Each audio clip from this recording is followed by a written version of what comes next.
ഇക്കാര്യം തന്നെയാണ് ഏറ്റവും ശ്രദ്ധേയം.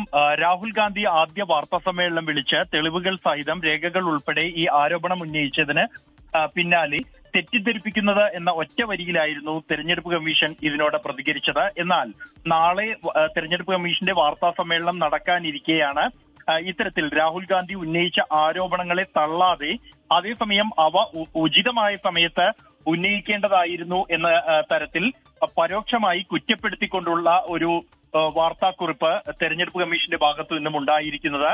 വോട്ടർ പട്ടിക തയ്യാറാക്കുന്നതിന്റെ ഓരോ ഘട്ടത്തിലും രാഷ്ട്രീയ പാർട്ടികൾക്ക് പങ്കുണ്ട് എന്നും തെറ്റുകൾ ഉണ്ടെങ്കിൽ അവ തിരുത്താനും വോട്ടർമാർക്കും ഒപ്പം തന്നെ രാഷ്ട്രീയ പാർട്ടികൾക്കും ഉചിതമായ സമയവും അവസരവും നൽകുന്നുണ്ട്. കരട് വോട്ടർ പട്ടിക പ്രസിദ്ധീകരിച്ച് 1 മാസത്തോളം സമയം ഇതിനായി ലഭിക്കുന്നുണ്ട്.